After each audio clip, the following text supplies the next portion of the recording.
Bismillahirrahmanirrahim. Assalamualaikum warahmatullahi wabarakatuh. Alhamdulillahil malikil muta'al al-munazahil anis suraka'i wal amsal. Ahmadu subhanahu wa ta'ala ala kullin halin. Syahadatun antusihal qalba wa lisana min fasadil akmal. Allahumma salli ala sayyidina Muhammad wa ala alihi wa sahbihi bil ghudul wal asal, amma ba'du. Bapak pengurus Masjid Agung Nurul Iman yang kita hormati, Bapak Ibu kaum muslimin dan muslimat sidang jemaah zuhur yang kita hormati, bersyukur kita kepada Allah Subhanahu wa taala hingga saat ini kita masih bisa melaksanakan aktivitas kita sehari-hari. Namun yang teramat penting lagi adalah kita masih diberikan kesempatan untuk mempersiapkan diri menghadapi kehidupan di akhirat kelak yang merupakan kehidupan yang abadi. Kemudian salat berserta salam tetap bersama-samanya kita hadiahkan kepada arwah junjungan kita, yakni Nabi kita Muhammad sallallahu alaihi wasallam. Karena tanpa usaha dan perjuangan beliau, kita tidak akan merasakan manisnya iman dan nikmatnya Islam seperti yang kita hadapi saat ini. Bapak Ibu kaum muslimin dan muslimat rahimakumullah, kita beri judul ceramah zuhur kita dengan pelajaran dalam pergantian tahun baru Hijriah. Walaupun gema tahun baru Hijriah itu mungkin bisa dikatakan kalah dengan gema tahun baru Masehi.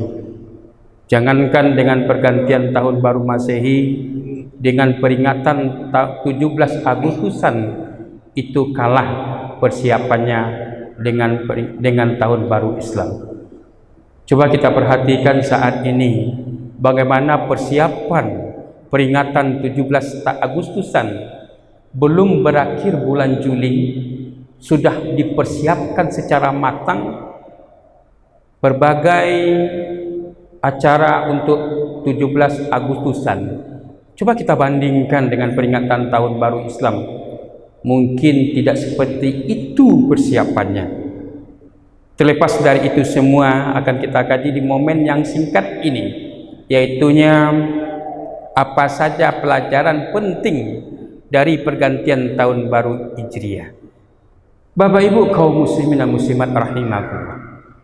Yang pertama adalah pergantian tahun baru Hijriah bukan dihitung berdasarkan kelahiran Nabi Muhammad SAW, juga bukan dari peristiwa Isra dan Mi'raj, tapi pergantian tahun baru Hijriah adalah dimulai dari hijrah atau perpindahan Nabi Muhammad SAW berserta umat Islam dari Mekkah ke Madinah.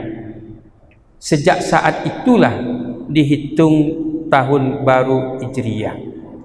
Banyak ayat-ayat yang menjelaskan tentang hijrah. Di antaranya adalah surah An-Nisa ayat 100 yang artinya, dan barang siapa berhijrah di jalan Allah, niscaya mereka akan mendapatkan di bumi ini tempat hijrah yang luas dan rezeki yang banyak. Barang siapa yang keluar dari rumahnya dengan maksud berhijrah karena Allah dan Rasulnya, kemudian kematian menimpanya sebelum sampai ke tempat yang dituju, maka sungguh pahalanya telah ditetapkan di sisi Allah, dan Allah Maha Pengampun lagi Maha Penyayang. Kita lihat satu ayat ini saja yang menjelaskan tentang hijrah. Maka hijrah di sini yang pertama kita katakan tadi, siapa yang hijrah di jalan Allah, mereka akan mendapatkan tempat hijrah dan luas dan rezeki yang banyak. Ini menggambarkan kepada kita apa yang maksud hijrah ini. Hijrah dari perbuatan yang buruk ke perbuatan yang baik. Mungkin selama ini kita tidak salat tepat waktu.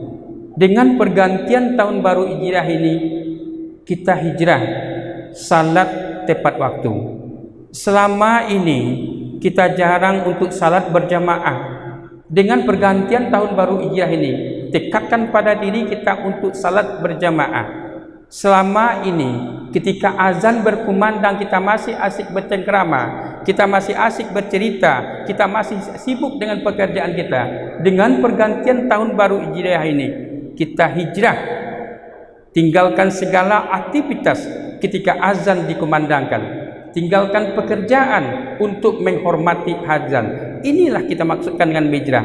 Hijrah dari perbuatan yang buruk kepada perbuatan yang baik. Mungkin di masa Rasul hijrah dari Mekah ke Madinah. Sekarang kita hijrah. Dari hakikat hijrah itu dari perbuatan yang buruk kita tinggalkan, kita menuju ke perbuatan yang baik. Bukan dalam momen-momen yang kebersamaan yang lain saja, tapi setiap waktunya. Bukan dikarenakan datangnya ustaz-ustaz kondang di Kota Padang saat ini, kita sempatkan hadir di Kota Padang menghadiri meramai-ramai. Tapi hijrah yang sebenarnya adalah meninggalkan perbuatan yang buruk dan menuju perbuatan yang baik. Dimanapun kita berada, ada tidak adanya ustaz kondang datang, kita tetap berhijrah, tetap salat berjamaah di masjid. Bukan dikarenakan ustaznya. Ini yang maksud yang pertama. Bapak Ibu kaum muslimin dan muslimat rahimakumullah. Yang kedua adalah pelajaran dari pergantian tahun baru Hijrah ini adalah mempunyai persiapan yang matang. Dalam hidup ini kita mempunyai persiapan matang. Begitupun Nabi Muhammad berserta para sahabatnya hijrah dari Mekah ke Madinah, itu punya persiapan yang matang. Walau itu adalah perintah dari Allah Subhanahu wa taala, tapi punya persiapan yang matang. Siapa yang menjadi mata-matanya, siapa yang dulu datang ke kota Yasrib yang akhirnya berganti nama dengan kota Madinah, siapa yang berangkat bersama Rasulullah SAW, dan siapa yang tinggal di Mekah, bahkan siapa yang menggantikan tidur di tempat tidurnya Nabi Muhammad SAW. Mungkin kita tahu, itunya kita kenal dengan seorang pemuda yang gagah berani, yang masih sepupunya dan juga menantu Nabi Muhammad SAW, yaitunya Ali bin Abi Thalib. Ini yang menggantikan di tempat tidur Rasulullah SAW. Menggantikan di tempat tidur Rasulullah SAW artinya juga menggantikan yang akan dibunuh, artinya menggantikan yang mau mati. Karena yang diincar oleh musuh, yang diincar oleh kafir Quraisy ketika itu adalah Nabi Muhammad SAW. Tentunya mencari ke tempat tidurnya. Yang tidur waktu itu adalah Ali bin Abi Thalib, seorang pemuda yang gagah berani. Mari kita siapkan pemuda-pemuda yang gagah berani. Adakah pemuda-pemuda kita yang gagah berani? Kebanyakan pemuda kita gagah beraninya mempersiapkan 17 Agustusan, tapi tidak mempersiapkan peringatan tahun baru Islam. Adanya pemuda kita siap hari ini ketika azan berkumandang masih minta sumbang di jalanan, tapi tidak pergi bersegera datang ke masjid. Ini hijrah namanya. Pergantian tahun hijrah. Coba Bapak Ibu perhatikan saat ini. Di mana-mana banyak minta sumbang di jalan, yang membahayakan anak-anak muda kita, yang membahayakan anak-anak bahkan di bawah umur yang minta sumbang di tepi jalan. Bahkan ketika azan dikumandangkan masih ada juga yang minta sumbangan. Inikah yang namakan hijrah? Coba kita, adakah di antara kita yang menegur untuk momen-momen seperti ini, keadaan-keadaan seperti ini? Dijelaskan dalam surat Al-Sad tentang persiapan yang matang ini. Wahai orang-orang yang beriman, bertakwalah kepada Allah dan hendaklah setiap orang memperhatikan apa yang telah diperbuatnya untuk hari esok, dan bertakwalah kepada Allah, sungguh Allah maha teliti terhadap apa yang kamu kerjakan. Persiapan untuk hari esok, untuk hari akhirat, untuk hari yang akan datang. Bukan persiapan untuk hari ini saja, tapi untuk yang akan datang. Itu yang kita persiapkan. Generasi muda kita mempersiapkan untuk masa yang akan datang, pengabdiannya. Namun yang kita temukan ketika azan berkumandang masih meminta sumbangan dalam peringatan 17 Agustusan. Kita tidak melarang peringatan 17 Agustusan, tapi peringatkan kepada Allah, taat kepada Allah lebih dahulu daripada taat kepada pemimpin. Bapak Ibu kaum muslimin dan muslimat rahimakumullah. Yang ketiga adalah pelajaran dari peringatan pergantian tahun baru Hijriah adalah ini yang katakan teliti, disiplin. Kalau tidak disiplin maka kita akan melanggar. Ketika kita melanggar, Nabi Muhammad beserta sahabat-sahabatnya melanggar peraturannya, maka dia tidak akan kalah. akan terjebak, akan ditangkap oleh musuh. Tapi karena dia teliti, disiplin apa yang telah digariskan oleh Allah dan melalui Nabi Muhammad SAW. Begitupun dalam hidup ini kita harus disiplin, taat, patuh. Nanti kita jelaskan dengan Al-Quran, ya ayyuhallazina amanu atiiullaha wa rasul wa uli amri minkum. Wahai orang-orang yang beriman, taatlah kepada Allah, taatlah kepada pemimpin dan taatlah kepada rasul dan pemimpin di antara kamu. Kita lihat ayat-ayat ini.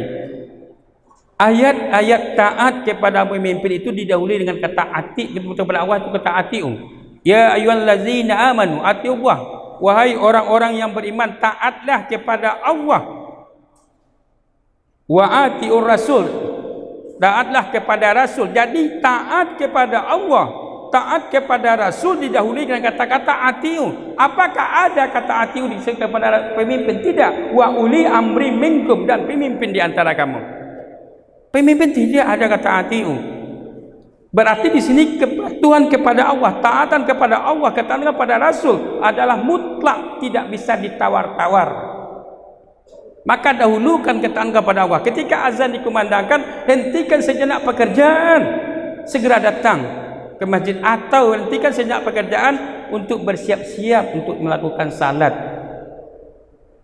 Apakah di sini pemimpin dikatakan kata atiu? Tidak. Kata-kata wa uli amri tidak dihuli dengan kata atiu. Jadi tidak mutlak patuhnya. Kebanyakan bagaimana dengan kita? Adakah mari kita bersama semuanya menegur ketika azan dikumandangkan, tidak ada lagi kegiatan, apalagi sampai meminta sumbang ketika azan berkumandang. Ketika azan maghrib berkumandang, ini yang lebih parah sekali. Azan maghrib berkumandang masih minta sumbangan, padahal kita tahu waktu maghrib itulah waktu yang paling pendek. Apakah ibu-ibu yang punya anak menegur anaknya minta sumbangan? Apakah bapak-bapak yang punya anak menegur anaknya minta sumbangan ketika itu? Azan berkumandang. Ini kita kena Al-Quran. Atiullah wa atiur rasul wa uli amri minkum. Taatlah kepada Allah, taatlah kepada Rasul dan pemimpin di antara kamu. Jadi kepada Allah mutlak, kepada Rasul mutlak, tapi kepada pemimpin tidak. Kalau ada pemimpin menyuruh mintalah sumbangan dalam rangka 17 Agustusan, walaupun azan berkumandang, tidak perlu dipatuhi. Dalam rangka peringatan 17 Agustusan, mari kita main domino dengan peringatan pertaruhan 1000, jangan dipatuhi. Dalam peringatan 17 Agustusan kita berorgan dengan pakaian telanjang, jangan dipatuhi. Karena melanggar ketentuan Allah Subhanahu wa taala. Jadi bapak-bapak, ibu-ibu, mari kita bersatu mengingatkan kita kepada para generasi muda, kepada kerabat kita, kepada anak-anak kita, kepada cucu-cucu kita. Dahulukanlah dari momentum pergantian tahun baru Hijrah ini taat kepada Allah daripada taat kepada pemimpin yang tidak mutlak katanya. Mungkin ini saja 4 pelajaran dalam pergantian tahun baru Hijrah. Semoga ada manfaatnya. Banyak maaf. Billahi taufiq wal hidayah. Assalamualaikum warahmatullahi wabarakatuh.